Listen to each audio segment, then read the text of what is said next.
matrimonial, los conflictos en la vida matrimonial. Cuando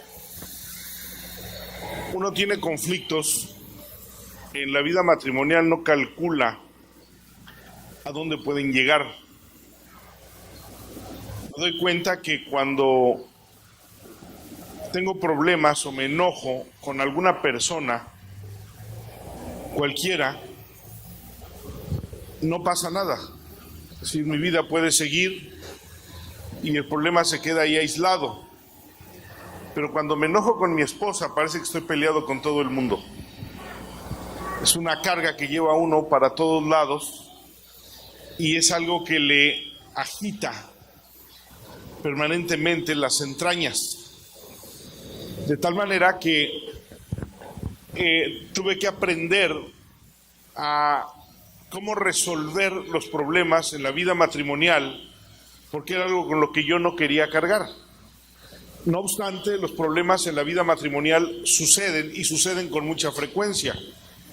Debemos asumir, en primer lugar, que toda relación implica diferencias y roces, toda relación.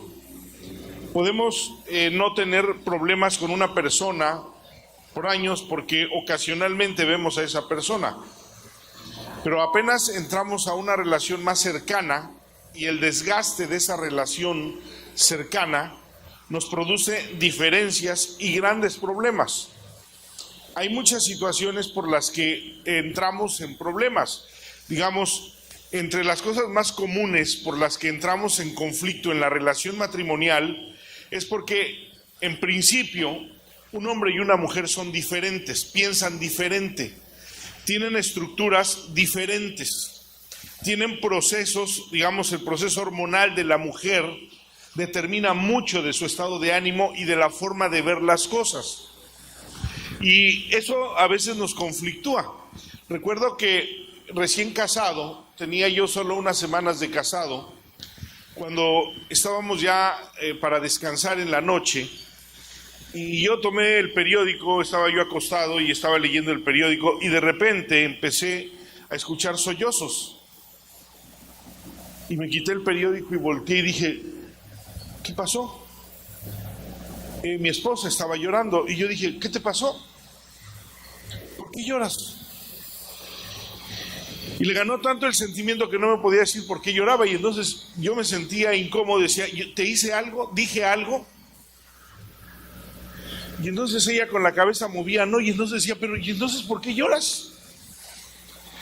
Y son las sorpresas que encontramos de repente cuando empezamos en una convivencia cotidiana, porque desafortunadamente cuando nosotros nos casamos, nunca vemos el instructivo.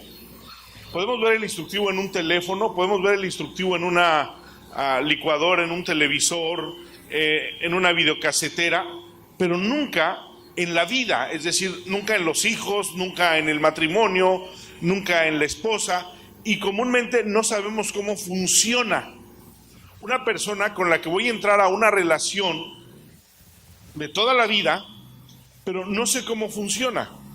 Y me he dado cuenta a través de la consejería pastoral que de los grandes problemas que suceden en la vida matrimonial tiene que ver con que no sabemos cómo funciona el sexo opuesto.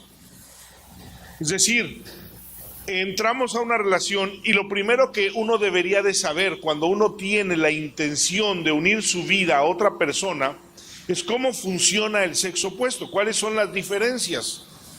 ¿Cuáles son las diferencias emocionales, biológicas?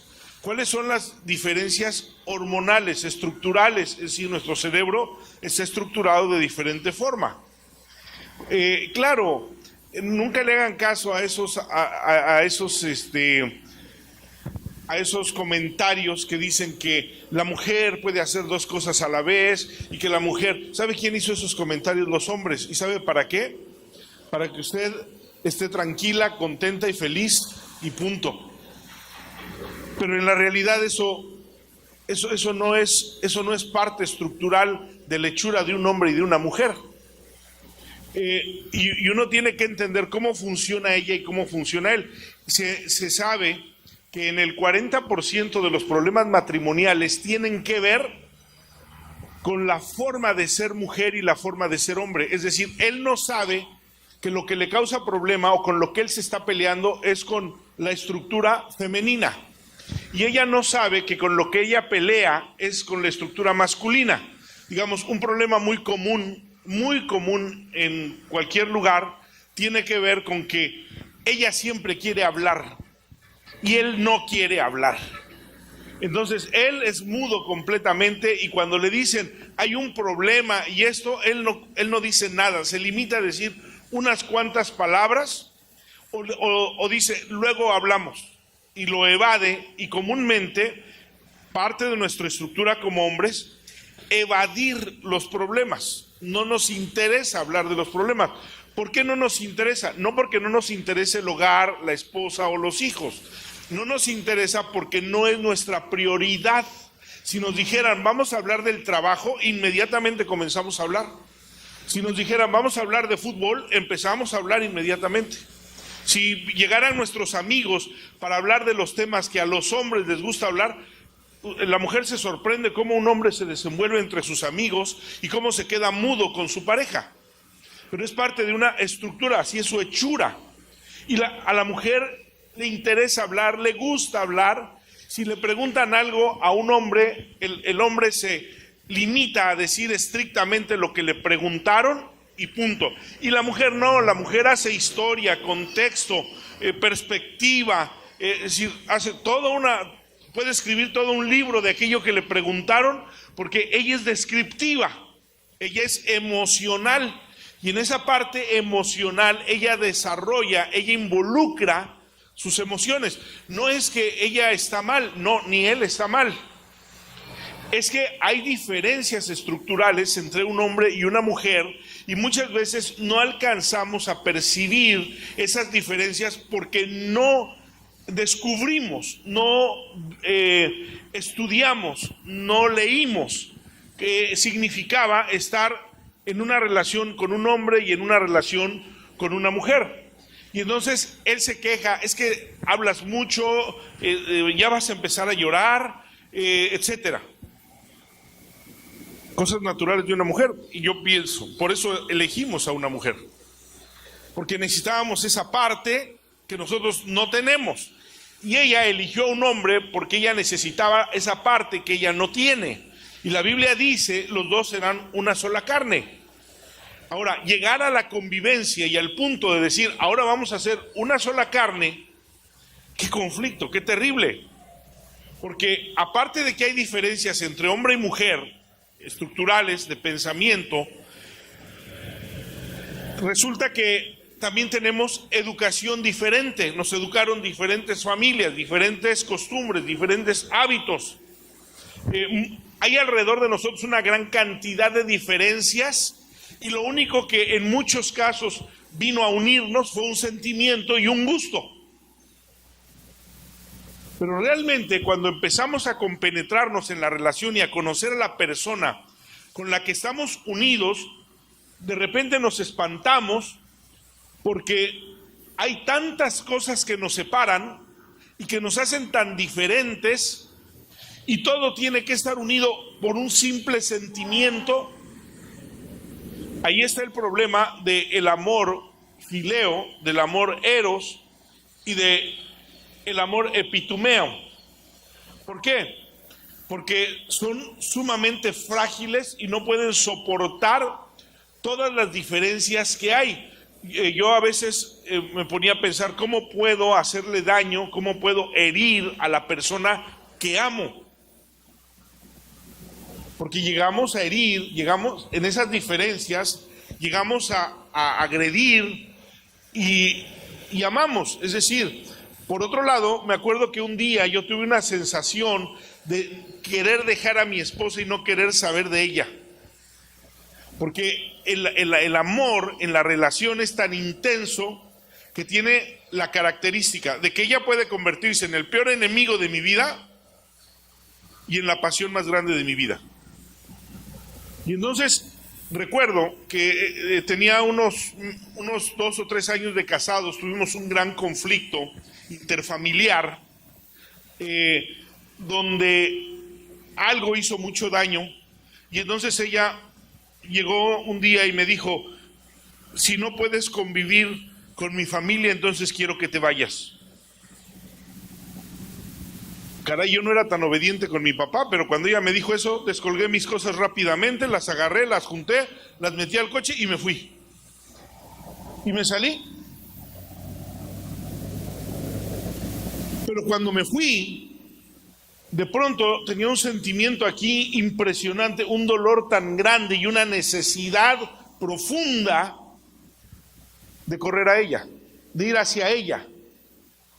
Y qué terrible es estar enojado, qué terrible es los conflictos en el matrimonio, porque en un momento nos enojamos y queremos estar lejos, pero cuando estamos lejos, inmediatamente queremos regresar, estar allí y no volver a separarnos.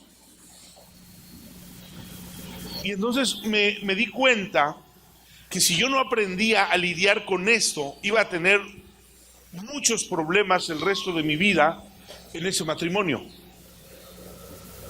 Y yo no me casé para divorciarme, no me casé para dejar a mi esposa, no me casé para ver si esto funcionaba. No, había tomado una decisión y tenía que hacer firme esa decisión. Y si en algún momento yo decidí casarme con esa mujer convenció mis razonamientos, mis sentimientos, mis expectativas, mis decisiones y mi voluntad. Y por eso decidí casarme con ella. Y yo podía tomar la decisión de correr, pero el amor tiene una diferencia en el matrimonio en relación a la amistad. La amistad no es frecuente, el matrimonio tiene que ser frecuente. La amistad no extraña. Digo, tengo amigos a los que veo eventualmente una vez al año, en 3 años, en 5 años, y no siento la necesidad de estar allí. Pero yo dejo de ver a mi esposa y entonces empiezo en una dinámica donde mi teléfono se llena de llamadas con ella, donde ya quiero regresar, donde quiero estar con ella. ¿Por qué? Porque el amor es una necesidad de frecuencia. Pero todo eso interrumpido por los conflictos que suceden, las diferencias que tenemos en el matrimonio y que muchas veces no sabemos cómo resolverlas, porque desafortunadamente en el matrimonio los problemas no los resolvemos en la comunicación, en el diálogo, en la negociación y en los acuerdos. Para resolver un problema necesito negociar y tener acuerdos. Los problemas comúnmente los resuelvo de una manera emocional. Dense cuenta, vamos a observar. Tengo un problema, rompemos la comunicación por un momento porque tuvimos problemas, estamos enojados, todos manifestamos de una forma nuestro enojo. A veces el hombre lo manifiesta callándose, no habla, no dice nada, se cierra completamente.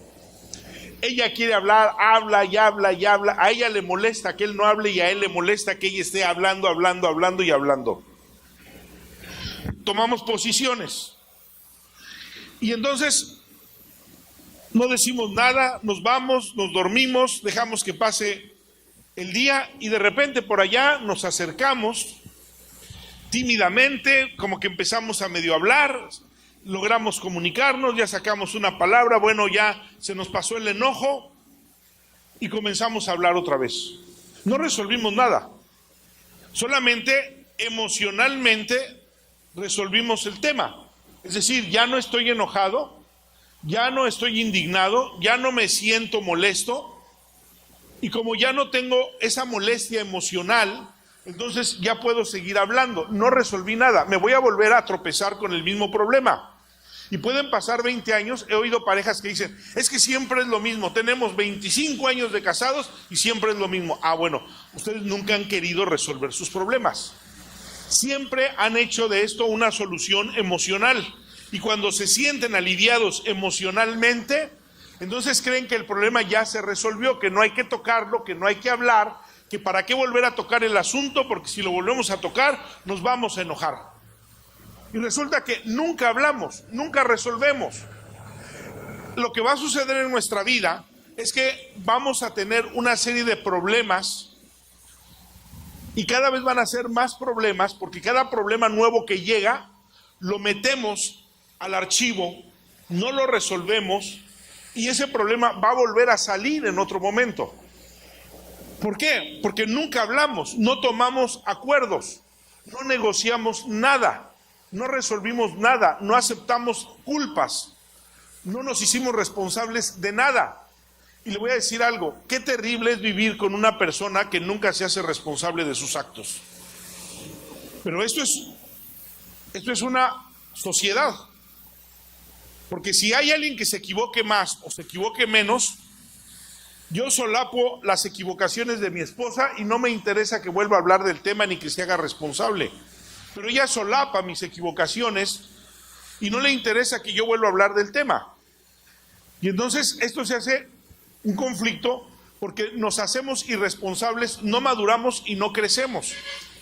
Algo en lo que debemos de tener mucho énfasis en nuestra relación matrimonial y debemos enfocarnos directamente, tiene que ver con el carácter. Los problemas son una oportunidad para confrontar nuestro carácter. Los problemas son una oportunidad para resolver nuestro carácter. El matrimonio es la más grande oportunidad de transformar nuestro carácter. Esa es la oportunidad que nos da el matrimonio. Y nosotros pensamos que toda la vida voy a aguantar a este, toda la vida voy a aguantar a esta. No, ellos tienen que cambiar y los problemas que enfrenten en la vida son oportunidades para cambiar el carácter, para confrontar el carácter, para dominar el carácter, porque debemos trabajar en nuestro carácter. No es posible que seamos berrinchudos, caprichosos, volubles, impulsivos toda la vida. Algo tiene que ir cambiando en nuestra vida a través de los años. Son los problemas, mire, Dios no diseñó problemas para destruir nuestra vida. Yo sé que muchos problemas destruyen la vida porque no entendemos que los problemas no deben de ser destructivos. Los problemas deben de ayudarnos a tratar nuestro carácter y a transformar nuestra vida. El apóstol Pablo dice en la epístola a los Corintios que las diferencias entre los creyentes son buenas porque las diferencias delatan a los creyentes que son maduros y a los creyentes que no son maduros. Es decir, es un asunto de carácter. Todos los problemas que suceden en mi vida, porque somos muy buenos para recitar pasajes de la Biblia, no sabemos todos los pasajes de la Biblia, pero nunca logramos entenderlos y comprenderlos. Siempre agarramos los más bonitos porque pensamos que merecemos los más bonitos. Siempre pensamos que somos unos juniors delante de Dios y que yo soy su favorito. No, pues que yo soy su princesa. No, pues que yo soy su consentido. Dios no tiene ni consentidos, ni juniors, ni favoritos. Dios tiene hijos. Y a todos nos disciplina, dice la Biblia. Y entonces agarramos pasajes que no entendemos, pero la Biblia dice, los que aman a Dios, todas las cosas ayudan para bien, todas las cosas. Allí están implicados mis problemas, mis diferencias, mis actitudes. Y todos esos problemas tienen que ayudar y tienen que hacerme bien. Y entonces yo tengo que mirar, porque yo puedo estarme quejando toda la vida de los problemas de carácter de mi esposa, pero no veo los problemas como una oportunidad para decir, ok, tenemos que empezar a resolver los problemas, porque cuando resolvamos los problemas, vamos a resolver nuestro carácter. Cuando resolvemos nuestros problemas, resolvemos nuestro carácter. Si esa parte la entendiéramos claramente en nuestra vida, nuestro matrimonio estaría en paz. Nuestros problemas resuelven nuestro carácter. Ahora, la Biblia nos enseña qué hacer con nuestros problemas, cómo resolver nuestras diferencias, cómo resolver nuestras ofensas. Va desde una pequeña ofensa hasta la más grande. Voy a cumplir 25 años de casado. El año pasado yo le comentaba a la iglesia, he cumplido 24 años, porque en ese tiempo cumplí 24 años de casado, y les dije, he llegado a 24 años Porque el amor ha cubierto multitud de pecados. Pero no por ser bueno.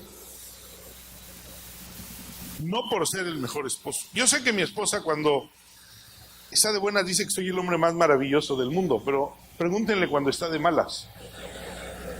Y cuando está de malas le va a decir la verdad. Y no llegamos a la vida juntos porque seamos buenos. El amor cubrirá multitud de pecados. El amor cubrirá multitud de pecados. Es decir, tenemos que aprender a resolver, a enfrentar, a sanar, a restaurar, a limpiar y a cambiar el carácter. Yo no sé si en algún momento usted se ha quejado del carácter de su cónyuge. No levante la mano para que no se meta en problemas, pero piense en eso. ¿Se ha quejado usted en algún momento del carácter de su cónyuge? ¿Hay cosas del carácter de su cónyuge que no le gustan?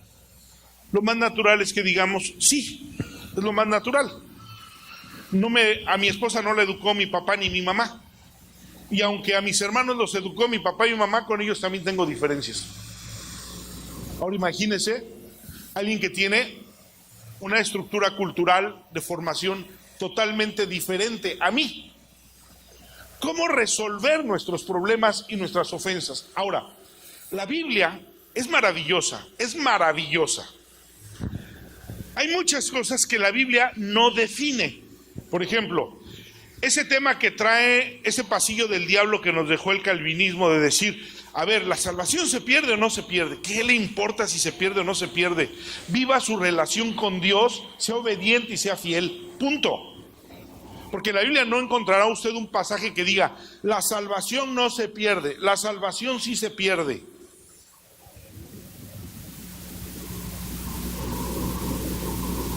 Que si la Biblia enseña que si los dinosaurios, que porque allá están unos dinosaurios y unos huesos y que, olvídese, a la Biblia no le interesa, no es un libro de antropología. Pero la Biblia resuelve las cosas más puntuales de nuestra vida cristiana, de nuestra relación con Dios, todas las resuelve y las enseña. Y la vida matrimonial es algo que la Biblia enseña muy puntualmente en todos sus ámbitos: la vida sexual, la vida emocional, los problemas, las diferencias, el amor, todo de una manera muy puntual. La Biblia lo enseña. ¿Para qué? Para nuestra instrucción, porque a Dios sí le interesa que nuestro matrimonio esté sano y nuestro matrimonio sea un testimonio del Evangelio. Recuerdo que estaba yo en un retiro de matrimonios hace unos 15 años con la Iglesia Bautista, y una mañana, el domingo en la mañana, empezaron a salir gritos de una de las habitaciones, muy fuertes, insultos, maldiciones, y todos salimos inmediatamente para ver qué estaba pasando. Entonces me dijo el pastor, ¿puede usted atenderlos? Y yo me quedé como, realmente en ese momento pensé que no era la persona a la que le correspondía hacerlo. Pero cuando él me dijo, ¿puede usted atenderlos? Le dije, bueno, sí, está bien. Me acerqué, traté de tranquilizar a la pareja, y entonces ella empezó a gritar. Es que ya es tiempo de que conozcan a este monstruo. Ya es tiempo de que sepan quién es, porque es un hipócrita. Y empezó a decir tantas cosas de él. Era el director de educación cristiana de la iglesia. Además era diácono en la iglesia.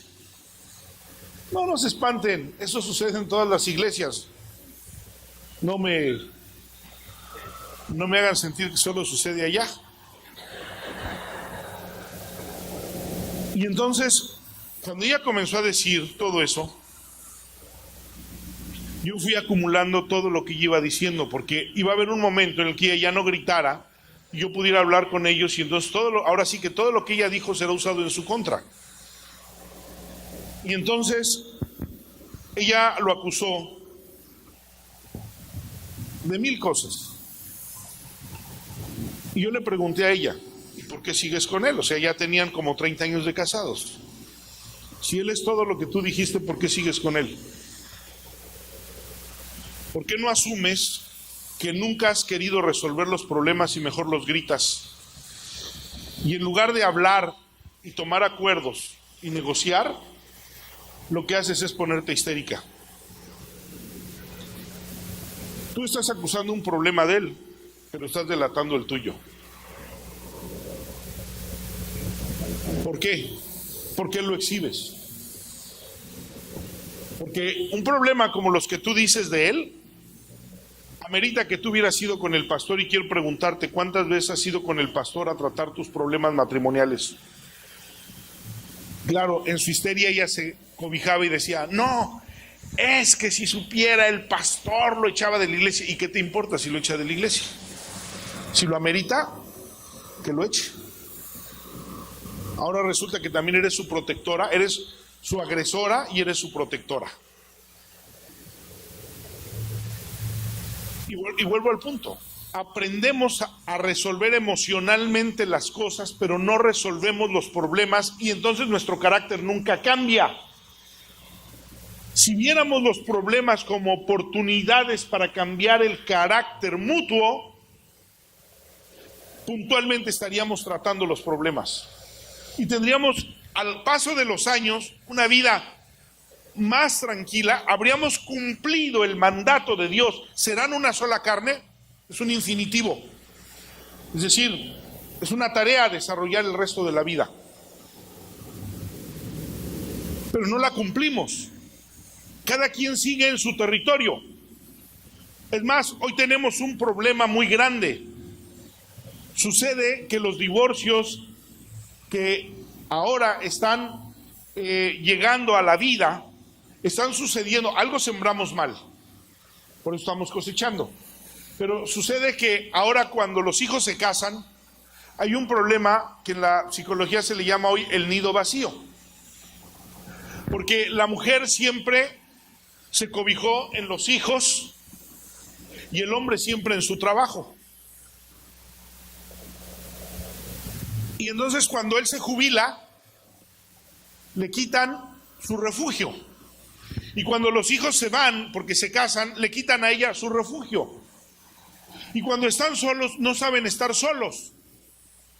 Siguen teniendo los mismos problemas que tenían de recién casados. Siguen gritándose, siguen resolviendo emocionalmente y con histeria las cosas, porque no saben estar solos. Y entonces deciden divorciarse. Esto ha sucedido en la iglesia cristiana. Tanto que hace un año la iglesia presbiteriana y la iglesia bautista se unieron y me invitaron a dar un seminario para matrimonios, porque ellos habían encontrado que el fenómeno se daba también dentro de la iglesia. Divorcios. ¿Qué sucede? Nunca aprendieron a hablar, a comunicarse, nunca supieron cómo resolver los problemas, cómo negociar, tomar acuerdos, decisiones, y que esos acuerdos y esas decisiones cambiaran el carácter de la pareja para que hubiera una mejor relación. ¿Se da usted cuenta cómo, por ejemplo, en la Biblia, Moisés sale de Egipto por un acto de violencia, un asesinato? Pero cuando Moisés regresa casado también, eso es accidental. Regresa, dice la Biblia, y Moisés era el hombre más manso de toda la tierra. Un violento asesino convertido en el hombre más manso de toda la tierra. ¿Qué sucede? Dios trató con Moisés a través de circunstancias y de problemas con su carácter, y Moisés aprendió. Dios quiere tratar con nosotros a través de circunstancias, diferencias y problemas en nuestro matrimonio para que nosotros aprendamos. Y el paso de los años, de acuerdo a lo que dice Moisés en el Salmo 90, enséñanos a contar nuestros días de tal modo que traigamos al corazón sabiduría. Los años deben de ser para nosotros entendimiento. ¡Qué maravilla! ¿Cómo resolver nuestros problemas? ¿Cómo enfrentar nuestros problemas? Bueno, quiero llevarlos, por favor,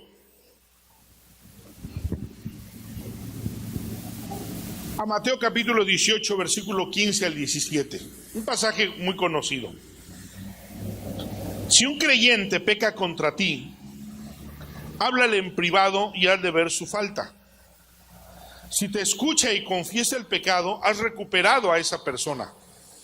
Pero si no te hace caso, toma uno o dos más contigo y vuelve a hablarle, para que los 2 o 3 testigos puedan confirmar todo lo que le digas.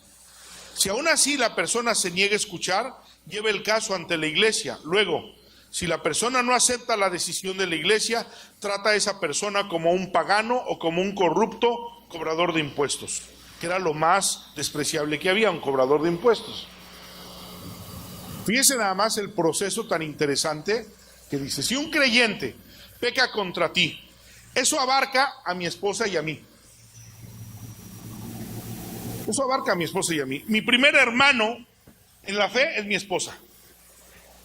Mi prójimo es mi esposa. Todo lo que la Biblia diga de mi prójimo es mi esposa. Todo lo que la Biblia hable de otro creyente, el primero es mi esposa. Después son mis hijos y después toda la iglesia. Pero primero es mi esposa. ¿Qué hacemos si un creyente peca contra nosotros? Primero, comunicación. Hablar, resolver, tratar, no sentimentalizar el problema, no emocionalizarlo. Hay un momento en que llegan las emociones, hay un momento en que sentimentalizamos, hay un momento en que si queremos lloramos, está bien. Pero cuando pase ese proceso, ahora vamos a hablar. Nunca quiera resolver un problema cuando está sucediendo, porque lo único que va a hacer es incendiarlo más. Nunca quiera hablar cuando alguien está enojado, porque va a recibir una reacción que no le va a gustar. Nunca lo haga. Siempre busque un espacio, un tiempo y un lugar propicio para hablar de las cosas que son importantes resolver en la vida. Siempre. Esto sucede con los hijos, con la esposa, en cualquier ámbito. Pero elimine las emociones. La Biblia dice en Efesios capítulo 4, airaos, pero no pequen. Nos es permitido enojarnos, emocionalizarnos. El enojo es un mecanismo de defensa de nuestro cerebro, de una alerta. Es una alerta en nuestro cerebro el enojo.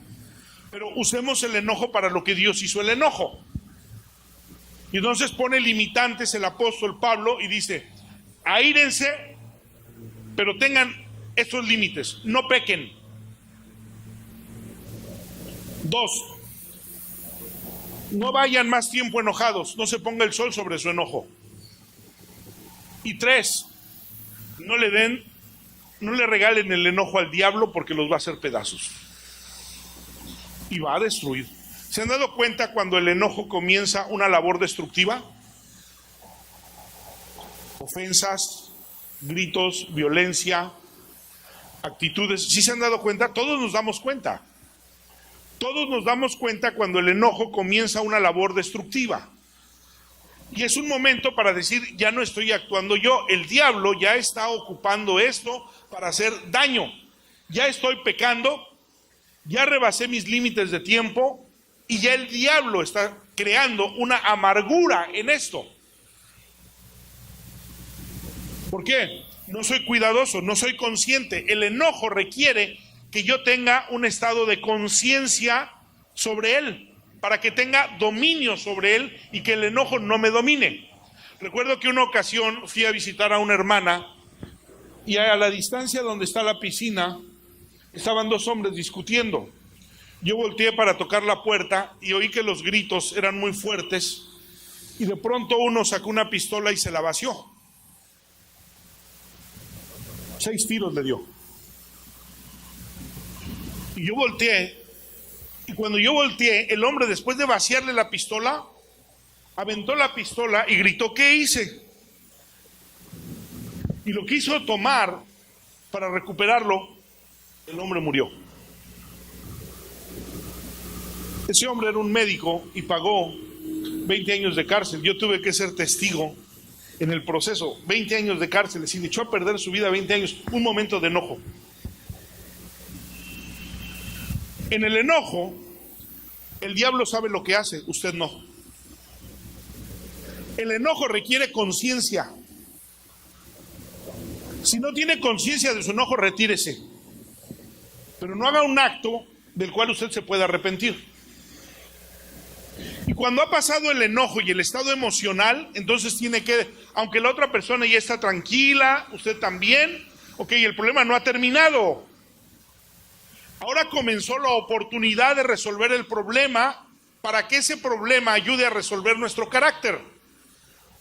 Y entonces tengo que hablar, dice aquí el pasaje, si tu hermano peca contra ti, estando tú y él a solas, es decir, no vayas de chismoso. No le digas a la gente, fíjate lo que me hizo, fíjate lo que vi, fíjate lo que supe. No, tú y él a solas, es una responsabilidad. Habla del problema. ¿Y cómo se trata el problema? Como Dios trata nuestro pecado. Es decir, el modelo de Dios es un micromodelo en nosotros de cómo tratar la ofensa. ¿Qué hace Dios con nosotros? Bueno, primero nos dice, hazte responsable de lo que hiciste. ¿Por qué Dios nos habla de que confesemos nuestro pecado? Si confesamos nuestro pecado, Él es fiel y justo para perdonarnos. Pero ¿por qué requiere que confesemos nuestro pecado? Primero, hacernos responsables de las cosas que hacemos. ¿Tiene alguien un esposo o una esposa irresponsable? Usted lo ha hecho. Porque usted, en lugar de exigirle que se haga responsable de las cosas que hace, lo solapa. No habla, no confronta. Y Dios nos hace responsables. La confesión es aceptar una responsabilidad. Acepta la responsabilidad, entonces se enfoca en lo que hizo. Segundo, reconoce que se equivocó. Tercero, dice, yo hice mal. Mire cómo somos irresponsables los creyentes y pensamos que así resolvemos nuestra relación con Dios. Estamos equivocados. Nosotros decimos, Dios, perdona todos mis pecados. No, así Dios no perdona nada. Nada. El salmista David dice, para eso sí debemos usar las declaraciones. Las declaraciones es un asunto legal. Y entonces dice, mi pecado te declaré. Es decir, puntualmente te dije. El salmista David le dijo a Dios, cometí adulterio, tomé la esposa de mi prójimo, cometí asesinato, involucré a Joab en el asesinato de Urías, le hice daño a mi casa, destruí, mi pecado te declaré.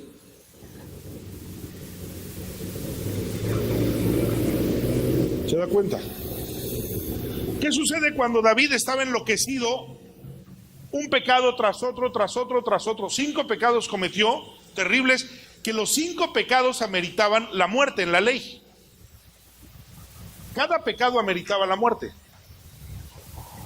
Dios le dijo, tomó al profeta y le dijo, ve y habla con David. Y el profeta dijo, no, me va a matar, le dijo, me va a matar.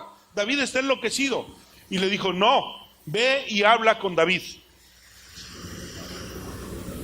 Y entonces el profeta Natán, en lugar de decirle, David, ¿has pecado? David hubiera matado al profeta, Pero Natán le dijo, mira, un hombre allá por donde vivo tenía una corderita. Esa corderita vivía con su familia, dormía con ellos, comía con ellos, vivía en su casa. Y ahí había un hombre que tenía mucho ganado, era muy rico y tenía muchas ovejas. Llegó un día un invitado y mandó por la corderita de este hombre que solo tenía una, que era como de la familia, y la mató y se la dio de comer a su invitado. David estaba enloquecido y le dijo, dice que se encendió la ira de David y le dijo, el tal debe de morir y debe de pagar con 4 tantos. Y el profeta le dijo, el tal eres tú.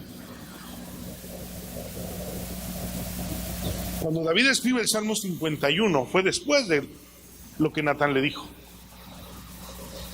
Y entendió que con Dios no jugaba. A Dios no le podía decir, ay Señor, perdóname todo esto que hice. Mira este desastre, Señor. Perdónalo, Señor. Yo sé que tú me perdonas. Gracias, Señor, porque tú eres bueno. Oiga, Dios no es licencioso. Perdón por como lo voy a decir, pero Dios no es tonto. No juegue usted con eso. Las ofensas se resuelven, se enfrentan y se declaran delante de Dios. Ahí sí, decláreselo a Dios. Y dígale lo que usted hace puntualmente. ¿De qué quiere que le perdone? Y cuando usted le diga a Dios, Dios lo va a perdonar. Bueno, es el mismo asunto. Cuando yo tengo un conflicto, tengo que decir, perdóname porque te ofendí, te hice daño. No debía haber dicho esto, no debía haber hecho esto. Tenemos miedo a hacer una declaración, una confesión, porque la otra persona en el problema también se equivocó y decimos, es que si yo le digo, va a creer que solo soy yo el culpable. Usted confiese su pecado, lo que a usted le toca. Hágase responsable. Mucha gente tiene problemas con su carácter y no aguanta, no soporta su carácter. Empiece a hacerse responsable de sus actos y verá cómo el carácter comienza a cambiar. Empiece a pedir perdón, empiece a asumir su responsabilidad y la vida va a cambiar. Dice, si te oye, le has ganado. ¿Cuál era el propósito? Recuperarlo. No va a sanar mi corazón. Ya hablamos de eso ayer. Quien sana el corazón es Dios. Pero qué importante que reconoció lo que hizo. Y reconocer lo que hizo es casi decir, está aceptando que esto no debe de volver a suceder. Y si vuelve a suceder, sabe que esto está mal. Hacemos responsable a la gente. Hagamos eso con nuestros hijos. Hagamos gente responsable, afectemos el carácter de nuestros hijos también. Siempre queremos solapar. Si el papá viene a querer castigar al hijo, la mamá aparece y le dice no. Y si la mamá viene a querer castigar, el papá dice no. ¿Qué hacemos? Hijos irresponsables, con conductas destructivas. Ahora, no acepta las cosas. ¿Cuál es la segunda instancia? ¿Cuál es la segunda instancia? Llamar a 2 o 3 personas y decirles, juzguen ustedes esto que pasó.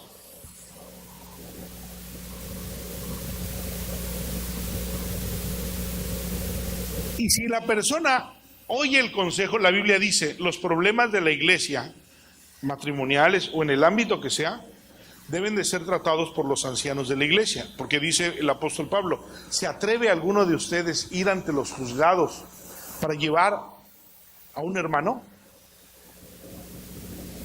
¿No saben que nosotros juzgaremos al mundo? Jesús dijo, no echen lo santo a los perros. Llamen a la iglesia. Y que la iglesia juzgue. Decimos, ay, es que la iglesia se va a enterar. Como si no, la gente no nos viera o como si lo que pasa en nuestro matrimonio no estuviera a la vista. Llamar. Si los oye, lo han recuperado. Ahora, aquí hay un tema muy interesante. Voy a tratar de decirlo en 5 minutos. ¿Qué pasa cuando esto pone en riesgo nuestro matrimonio? Porque muchas personas son dependientes emocionales.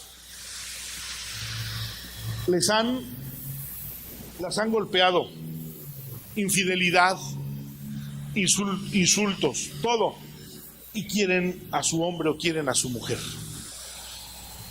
porque tiene una dependencia, una codependencia emocional tóxica, que hace mucho daño. Y la Biblia me está hablando de una relación saludable, porque si él resuelve, asume, o ella acepta lo que hizo, la recupero. Pero si no lo acepta, dice, dilo a la iglesia, y la decisión que la iglesia tome, que se cumpla. Pero si eso no hace que cambie, dice, rompe con él. Se los voy a leer para que no me vean feo. Si la persona no acepta la decisión de la iglesia, trata a esa persona como un pagano o como un corrupto cobrador de impuestos. La versión Reina Valera dice, tenlo por gentil. Eso equivale a, sácalo de tu comunión.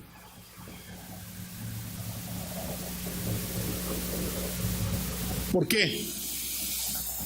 No tengas que ver con alguien que peca y no se hace responsable de su pecado. Una ofensa es un pecado.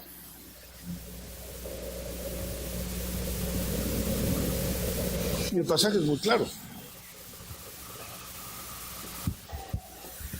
Hay gente a la que yo le he dicho, divórciate. Mucha gente se escandaliza. ¿Eso es un pecado? No, hermanos, en la Biblia el divorcio no es un pecado. Díganme un pasaje donde la Biblia trata el divorcio como un pecado. El adulterio es pecado. La ofensa es pecado. Afortunadamente, nunca he logrado que alguien se divorcie. Es decir, vamos, el mecanismo es bueno, porque hace consciente a la persona de lo que está perdiendo y hace que la gente se dé cuenta y recupere. Pero muchas veces sin eso, la gente cree que la mujer es un territorio seguro. El esposo es un territorio seguro. Si está en una relación tóxica, codependiente emocional, qué difícil es eso. Una vez le dije a una mujer que llegó llorando a la iglesia, pastor, es que mi esposo se metió con otra mujer y me dijo que yo estoy fea, que no me ama, que yo no sirvo para nada, que me vea en un espejo, que la insultó a todo lo que pudo. Y yo me encendí y le dije, ¿todo eso te dijo? Ok. ¿Estás dispuesta a resolver este problema? Y ella me dijo, sí. Te espero mañana a las 8 de la mañana, vamos al juzgado, vamos por una orden de divorcio. No, pastor, no, es mi esposo. Ah, bueno, tú no quieres resolver el problema. Tú quieres seguir siendo parte de este problema y ya entendí por qué tu esposo llegó hasta donde ha llegado. Porque eres una mujer que no tiene respeto por sí misma. 3 días tardé en convencerla. Llegamos al juzgado, me dieron una orden, un citatorio, y yo le dije a ella, yo mismo se lo voy a llevar a él. Toqué la puerta, me abrió y le dije, aquí está el citatorio. No le dije, me volteé y me alcanzó, pastor, ¿por qué me trae esto?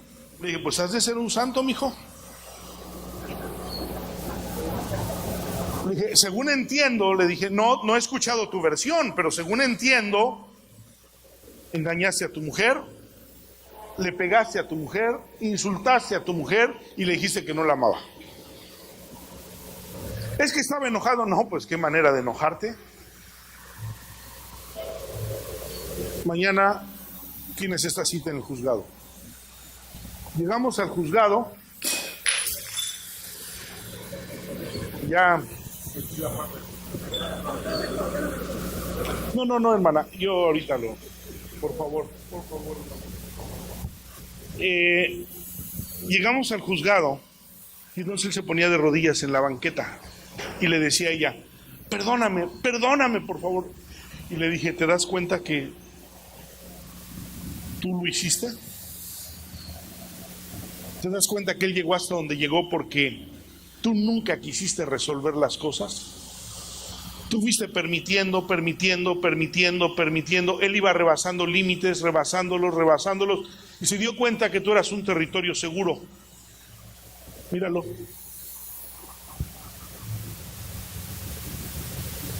La Biblia pone límites, porque la Biblia establece relaciones sanas, una vida sana. No admite codependencias.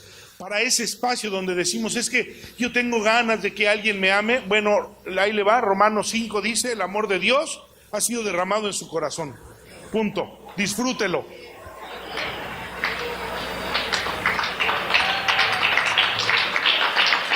¿Se da cuenta?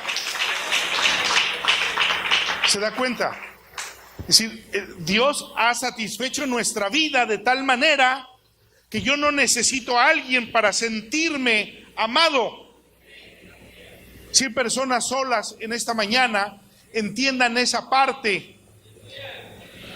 Entiendan esa parte. El amor de Dios ha sido derramado. Él es todo para nosotros. Él es nuestra plenitud, dice Efesios 1. Y entonces en esa parte tenemos que entender que no puedo crear una codependencia, que tengo que tener una vida saludable y que debo de respetarme y debo de poner límites. Y cuando hay que hablar de problemas y de ofensas hay que decir, es importante hablar. Cuando usted quiera hablar de una ofensa que le hicieron, dígale a su esposo o a su esposa, me gustaría platicar contigo mañana. ¿Podemos? Te invito a tomar un café, trate de hacerlo fuera de la casa. Un ambiente donde nadie grita, vayan a tomarse un café en una cafetería. Sí, son límites saludables que tenemos para resolver nuestros problemas. Y entonces, un lugar, una cita, me prepara para quiere hablar conmigo. Pero si yo quiero, oye, quiero decirte lo que me hiciste ayer y lo que... No, hombre, pues pónganse los guantes y empiecen a darle porque esto va a crear un conflicto. Y entonces usted habla muy puntualmente. Si usted se llena, es de las personas que no contiene sus emociones y cuando quiere hablar comienza a llorar, no se preocupe, escríbalo. Escríbalo muy puntual y vea que fue muy clara en lo que escribió. Y estando allí, dígale, quiero que leas esto. Descríbale el problema por escrito. Muchas veces funciona muy bien escribir las cosas porque no crea discusiones. Cuando yo estoy hablando, me detienen. No, pero espérate, es que tú... Ok, ya no podemos comunicarnos. Ya no pude comunicar una idea completa. Cuando me doy cuenta que ese es un problema que tenemos como pareja, entonces escribo las cosas. Entrego una carta y le digo, quiero que me contestes qué piensas de esto que te dije. Y nunca justifique una acción. Lo hice porque tú me provocaste. Hermanos, nadie nos provoca para enojarnos. Usted se enoja porque eligió enojarse. ¿Sí o no?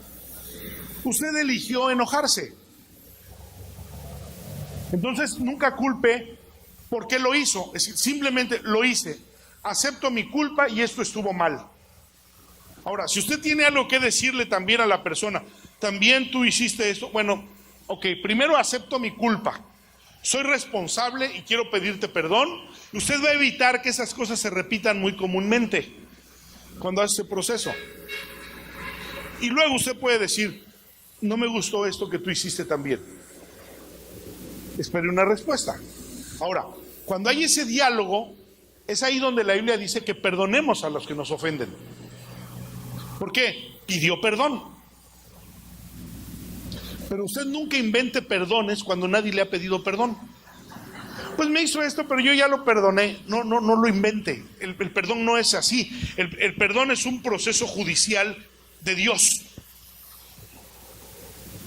Y establece muy claramente los términos en la Biblia. Otra vez, lo que usted está haciendo es resolver sentimentalmente algo. Eso nunca le va a hacer bien. Pero esto lo puede llevar hasta la ruptura. ¿Por qué? No quiso entender, no estoy dispuesto a aceptar esto y no quiero esta conducta.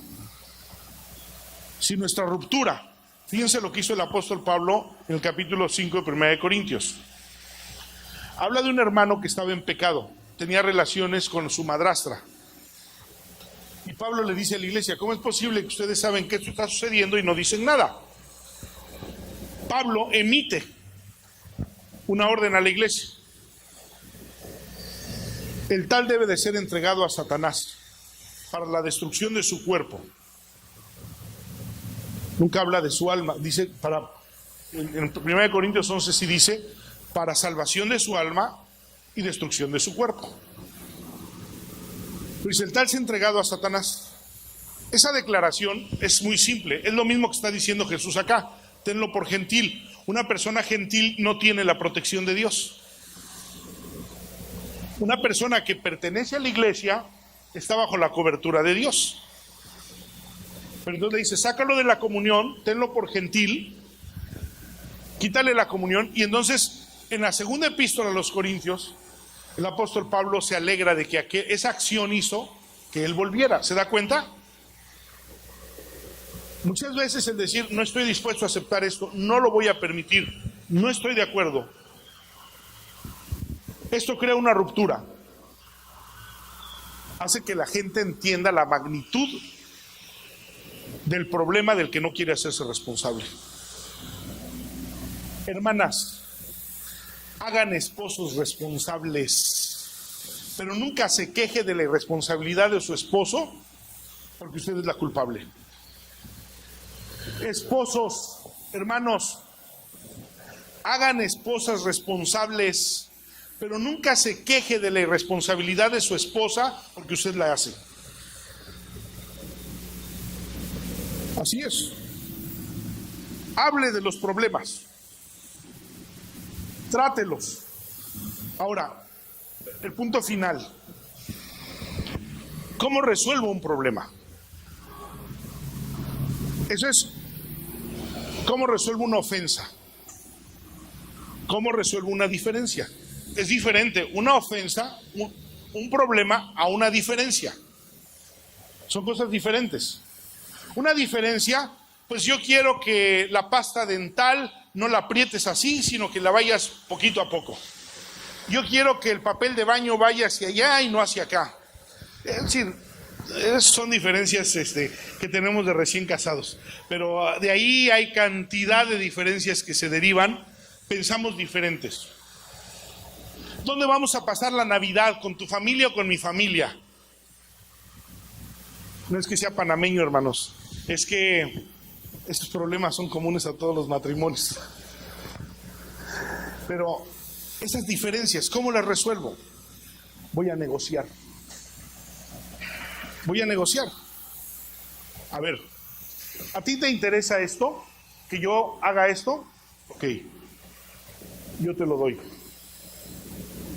Pero tú, dame esto porque esto es lo que a mí me interesa. Estoy negociando.